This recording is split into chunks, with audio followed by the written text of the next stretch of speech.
Bonjour et bienvenue dans l'atelier du Papercraft. Dans la vidéo d'aujourd'hui, nous allons parler de Final Fantasy. Est-ce que je vous ai déjà parlé de Final Fantasy sur cette chaîne? Je crois pas. Dans le doute, on va le faire. Final Fantasy, c'est avant tout une création jeu vidéo ludique fait par Squaresoft. Enfin, anciennement Squaresoft. Maintenant, c'est Square Enix. Et il s'avère que la rumeur veut que Final Fantasy soit leur ultime jeu. Et ils étaient à la porte de mettre la clé sous la porte, justement. Et Hironobu Sakaguchi, en 87, a sorti cette pépite sur NES qui est Final Fantasy 1, qui est donc leur ultime fantasy, leur dernière fantasy. Voilà, fantasy finale, si on veut, aussi en français. Et il s'avère que, je ne sais pas si c'est vrai ou non, je ne sais pas si c'est romancé, je ne sais pas si c'est la vérité, ça a chacun son style de le croire. Toujours est-il que Final Fantasy est né, et il est très bien né même d'ailleurs. À la suite du succès de Final Fantasy 1 est sorti Final Fantasy 2, 3, 4, etc., etc. Sachant que une des forces de ces jeux, c'est que aucun des numéros n'a de suite directe avec le précédent. Dans l'ensemble, je précise. Effectivement, on peut jouer au 2 sans avoir joué au 1, puisque l'histoire est complètement différente, les personnages, les mondes sont totalement différents, même si au fur et à mesure on retrouvera des personnages récurrents comme Biggs, Wedge, ou encore Sid, voire les Chocobos ou les Muggles, eh bien chaque univers de Final Fantasy est un cas à part. Certains jeux vont se retrouver un peu dans le même univers, mais sans ça, il n'y a pas forcément de lien, enfin il n'y a pas du tout de lien avec le précédent. Dans cette gamme de jeux, FF11 et 14 font un peu office d'ovni puisque ce sont tous les deux des MMORPG. Et c'est pas les deux seuls dérivés de JRPG classiques que l'on connaît, puisque vous avez aussi par exemple Chocobo Racing, vous allez avoir Final Fantasy Tactics ou Crystal Chronicles, qui n'ont pas de numéro et qui se déroulent dans des univers et qui ont des histoires totalement différentes et personnelles. Mais le merge Final Fantasy ne s'arrête pas là, puisqu'on peut aussi très bien avoir des mangas, bon je les ai pas tous pris, mais des livres, ou encore des films. Comme je vous l'ai dit, chaque jeu numéroté est unique, mais par exemple, FF10-2 est la suite directe d'FF10. Et on se doute bien qu'on ne va pas faire FF10-2 sans avoir fait le 10 normal. Tout comme FF13-2, la suite d'FF13, ou encore FF13 Lightning Returns, eh bien on se doute bien que s'il y a Returns dedans, c'est qu'il faut avoir d'abord fait un précédent avant. Logique. Et dans cet univers, eh bien il y a un cas à part. Il s'agit de Final Fantasy VII. Eh oui, encore lui, encore et toujours lui. Mais il faut dire qu'il a beaucoup marqué les esprits. Non seulement FF7 est le premier Final Fantasy traduit en français, mais c'est aussi le premier Final Fantasy en 3D.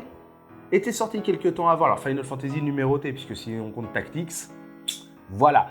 Mais il faut savoir que c'est le premier FF en 3D, et forcément, ça marque les esprits. Mais pourquoi est-ce qu'FF7 est aussi ovniesque que cela dans cet univers des jeux Final Fantasy? Eh bien, tout simplement parce qu'il n'a pas connu une suite, enfin, pas qu'une suite, disons, mais aussi une préquelle. Et oui, ça fait deux choses. Sachant que je vous ai parlé des films, mais il y a aussi des moyens et courts-métrages. Vous avez par exemple Kingslev, qui est très bien, qui raconte ce qui s'est passé avant FF15, sans obligation de le regarder ou autre pour comprendre. Mais il y a Final Fantasy VII Last Order. 30 minutes, un manga super sympa. Regardez-le, il est disponible sur YouTube, franchement, une pépite. Non pas parce qu'il y a Zack Fair en héros, mais parce qu'il y a Zack Fair en héros quand même, flûte. Et il faut savoir que Last Order raconte la préquelle de Final Fantasy VII. Ouais, parce que l'histoire est super complexe. On apprend à un moment que le héros, c'est un mythomane et qui s'est accaparé justement tous les hauts faits de Zack Fair en faisant croire, oui, bah, je suis soldat première classe, je suis... Et comme c'était pas super clair dans le jeu vidéo, eh ben, ils en ont fait un dessin animé. Ce qui était très intelligent de leur part. Sauf que quelques années plus tard, est sorti sur PSP, en 2008 si je ne m'abuse, un superbe jeu, fantastique, une pépite, Final Fantasy Crisis Core. Ce jeu, Crisis Core, mais il est bon. Et pour le coup, je vous ai parlé de Last Order il y a quelques secondes. Crisis Core, c'est tout simplement Last Order, mais en version racontée étendue, en version jeu vidéo, où on peut faire traîner ça sur plusieurs heures. Et dans Last Order, on suit justement Zack Fair, le fameux personnage qui a, donc Cloud, a usurpé l'identité à un moment, jusqu'à ce qu'il se l'avoue à lui-même, et qu'il l'avoue aux autres par conséquent. Et ce Zack Fair, il est très, très charismatique.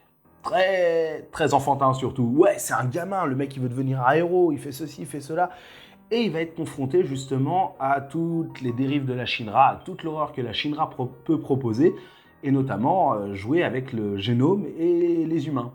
Voilà. Donc ça, c'est un peu le pitch de base. Et il s'avère qu'à un moment dans le jeu, on poursuit le méchant, et le méchant nous balance un boss à la gueule qu'on doit 1v1. Voilà, enfin, un boss, une invocation. Alors, qu'est-ce qu'une invocation? Je fais un petit parallèle vite fait là-dessus. Dans Final Fantasy, il y a toujours eu des invocations. Des Esper, des Aeon, tout ce que vous voulez. Des Eidolon aussi. Ce sont tout simplement des créatures invoquées qui sont surpuissantes et liées à un élément. Par exemple, la foudre, le feu, la glace. Et dans FF Crisis Core, eh bien, il y en a. Et c'est très pratique. Sauf qu'avant de pouvoir les récupérer, on leur fout sur la tronche. Ouais. On affronte des créatures capables de balancer des sorts, enfin des attaques qui peuvent détruire littéralement la Terre. Je pense à Bahamut Zero de Final Fantasy VII. Je vous mets la petite vidéo. Voilà. On se doute bien que la Terre, elle s'en sort pas indemne. Hein. Voilà. Donc là, dans le jeu Final Fantasy VII, à un moment, notre personnage, il affronte Bahamut. Il est beau, il est grandiose. Hein. Et je remercie pour le coup Jacques Chenon, qui en a fait un papercraft. Alors, Jacques Chenon, c'est un crafter qui a fait plusieurs crafts. Alors, avant toute chose, on va vite fait parler informatique. Sachez que si vous voulez le faire, il y a un petit problème sur l'une des deux mains, sur celle-ci exactement. Vous avez une pièce qui se chevauche sur elle-même. L'avantage, c'est que comme Jacques a laissé le fichier complètement ouvert, on peut faire la modification. Et ceux qui, comme moi, ont une licence peuvent l'enregistrer. Donc, c'est ce que j'ai fait. Je vous ai fait la modification, je l'ai enregistré. Et vous pourrez télécharger directement sur mon lien Dropbox, qui se trouve dans la description, le fichier avec la modification. Alors, je n'ai pas touché à grand-chose, si ce n'est que moi, je l'ai refait pour mon besoin, pour économiser des feuilles, parce que les languettes ne me convenaient pas forcément. Mais sachez que voilà, il y a une version bleue, créée par Jacques Chenon, mais les plus avisés d'entre vous auront remarqué que l'image que je vous ai montrée, Bahamut était dorée. Attendez, je pousse mon café.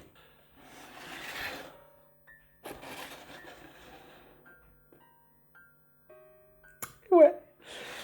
Comme j'ai récupéré les fichiers du jeu et que j'avais la texture du Bahamut doré, j'ai décidé de me faire le Bahamut doré. Ouah, ils sont trop stylés tous les deux côte à côte, regardez-les. Regardez-moi cette magnificence. Oh, voilà, j'en ferai pas d'autres. J'aurais pu faire The Magnificent Seven, mais non, on va s'arrêter là. Voilà, Bahamut, version Jacques Chenon, Bahamut, version moi. En fait, c'est exactement le même. Je remercie encore une fois Jacques Chenon. Je ne m'approprie pas son travail, tout comme je ne me suis pas approprié le travail sur le Sonic. Ça a juste été que le Sonic n'avait pas du tout été travaillé. Donc, je me suis permis de le refaire et de distribuer un Sonic mieux fait. Or là, celui-ci, c'est Jacques Chenon qui l'a fait. Je l'ai laissé en bleu. Et il n'y a pas la texture bleue qui est fournie.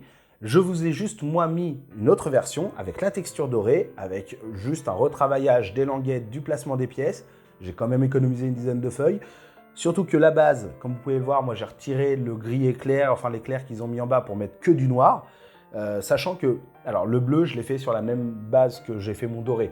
C'est pour ça que la base est noire. Quand je dis la base, je parle de ma modification. J'ai fait une modification, mais vous n'aurez pas ma modification en bleu, vous aurez que la version de Jacques Chenon en bleu. Ma modification sera en doré. Et pour information, on va parler tout de suite papier. La base, alors je vais parler de celui-ci, puisque c'est principalement cette version que j'ai travaillée. La base était faite en 210 grammes Clairefontaine trophée noir. Le bas du corps, les 3 premières pages imprimées jusqu'à la poitrine sont faits en 210 grammes extra blanc Clairefontaine. Les bras, les griffes, la tête, les épaules, tout le reste est en 160 grammes extra blanc Clairefontaine. Les renforts à l'intérieur, c'est du 300 grammes. C'est un papier qui est très carton, très dur, mais c'était principalement un essai pour un autre papercraft que vous pourrez télécharger très exactement, je le sais, à l'été 2023. Je vais y arriver, hein, je me paume dans mes mots. Le papercraft, en soi, n'est pas compliqué à faire. Celui de Jacques Chenon, je lui donnerai quand même la note de 7 sur 10 à faire, parce que je trouve qu'il y a certaines pièces qui ne sont pas logiques, et il y a beaucoup de difficultés au niveau de la bouche, mais c'est pour ça que ma version, moi, je lui donne la note de 6 sur 10, parce que, ok, j'ai retravaillé la chose à mon goût, je trouve ça plus simple de le monter tel que moi, je l'ai prévu, mais pour autant, la gueule reste un calvaire. Ça prend du temps, c'est beaucoup de petites pointes, il faut travailler ça avec rigorosité, mais le rendu, il est tellement majestueux. Vraiment, une petite pépite. Moi, je suis ultra fan. Alors, je suis ultra fan de Final Fantasy, je suis ultra fan de Bahamut. Voilà, mais alors là, en plus, mais cette posture... Alors, il faut savoir un truc. Les épaules sont détachables. Alors, c'est pas une volonté spécifique de ma part, je peux les coller.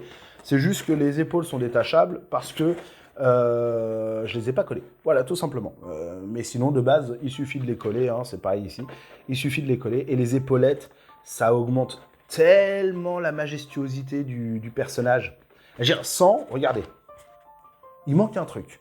Quand il n'a pas les épaulettes, on se dit, il manque quelque chose. Voilà. Maintenant, quant à la question, pourquoi est-ce qu'il y a deux textures différentes ? Je pense, à mon avis, parce que je n'ai pas la réponse à 100%, je ne pense pas que ce soit une recolorisation de la part de Jacques Chenon.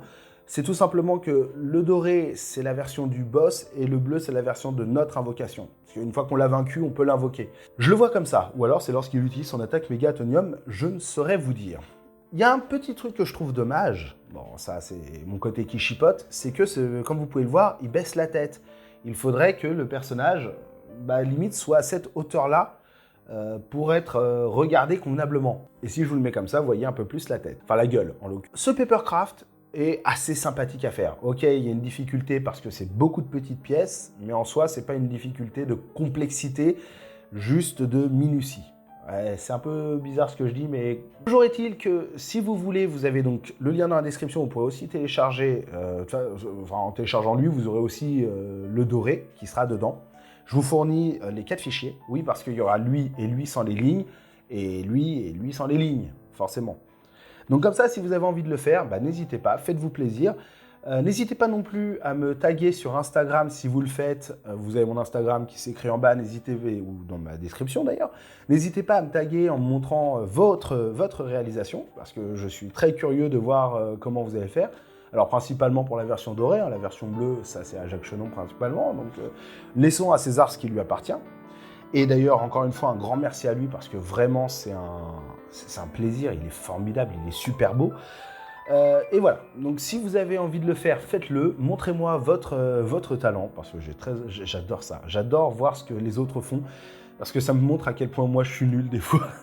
En fait, c'est surtout que quand moi je fais quelque chose, je vois principalement les défauts, comme n'importe quel créateur, mais voilà. Donc n'hésitez pas, faites ce Papercraft, montrez-le moi, et puis tout ça. En tout cas, si vous avez des questions, n'hésitez pas, les commentaires sont là pour ça. Et bien, si vous avez apprécié cette vidéo, vous pouvez me mettre un pouce en l'air, me laisser aussi un commentaire pour me dire combien vous m'aimez, parce que ça me fait toujours plaisir. Et sachez aussi une chose, c'est que sous le cadre de cette vidéo, il y a un bouton rouge, et si vous cliquez dessus, vous allez voir, ça va vous ouvrir les portes d'un monde merveilleux, c'est celui du Papercraft. Oh, regardez, ça fait 2 gardiens de porte. Ouais, j'aurais dû le faire en inversé, en fait. J'aurais dû faire le doré en reverse, parce que comme ça, ils auraient été en dualité et tout, mais bref. Donc voilà, sur ce, mesdames, mesdemoiselles, messieurs, cette vidéo est à présent terminée, et bien, je vous souhaite à tous de passer une bonne journée, une bonne soirée ou une bonne nuit, en fonction de l'heure à laquelle vous regardez cette vidéo. Et j'espère sincèrement que vous avez appris 2-3 petits trucs sympathiques. Voilà. Allez, ciao.